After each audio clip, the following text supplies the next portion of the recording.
Here's my review for A24's Iron Claw movie. I promised myself before seeing the movie that I wouldn't cry. And sure enough, sitting next to my brother, I broke down.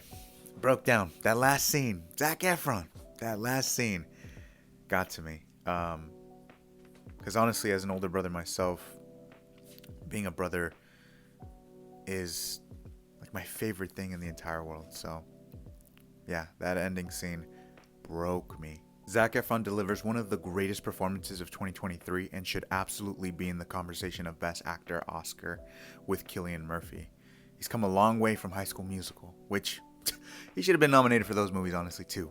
Go Wildcats, baby. The Iron Claw is about the true story of the inseparable Von Erich brothers and their abusive father, who make history in the early 1980s of professional wrestling. This is the most tragic movie of the year.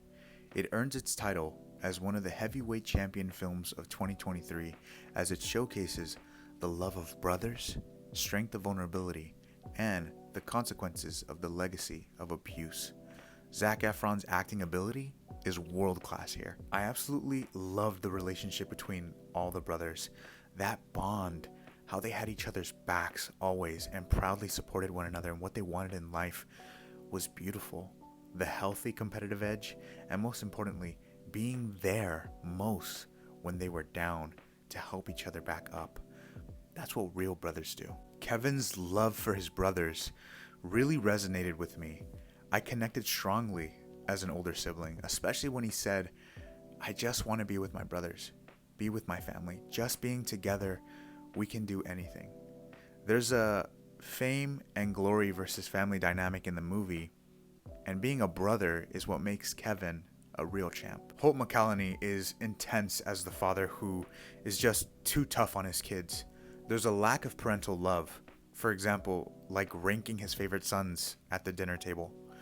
The pressure he puts on them, the emotional abuse in order for them to be their toughest, strongest, most successful, and absolute best in order to make him proud is wrong. Their father even goes on to tell them that he doesn't want to see them cry tears at funerals because nothing can hurt them if they're truly tough.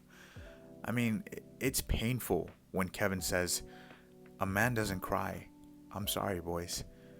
I reject the father's toxic masculinity and its negative effects on mental health. Ric Flair, as a character in this movie, encourages this mentality as well by saying, if you're a man, you know there's ups and downs. If you're a real man, you never go down.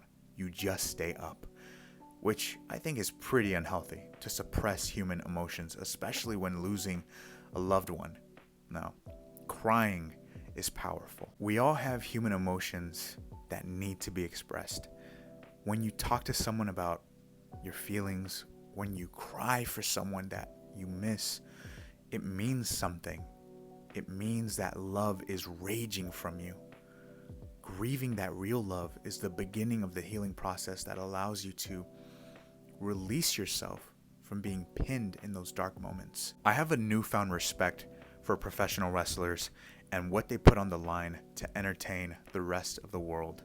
Nothing about what they do is fake. That scene where Kevin was slammed on the ground so hard on his back, couldn't move, but still got up, gave me chills. He might not have been the best showman, but he had heart. Despite the concept of a family curse, Kevin's heart navigated him toward what he really wanted in life. It's not fame, it's not glory, and it's not the heavyweight world champion. It's being a good family man. He didn't allow living in fear or the pressure of getting his dad's attention control him anymore, and from that point on, he made his own luck. If it's not a belt of recognition that he carries over his head, it's the good values he teaches his sons instead. And I can't wait to say Academy Award nominee, Zac Efron, baby.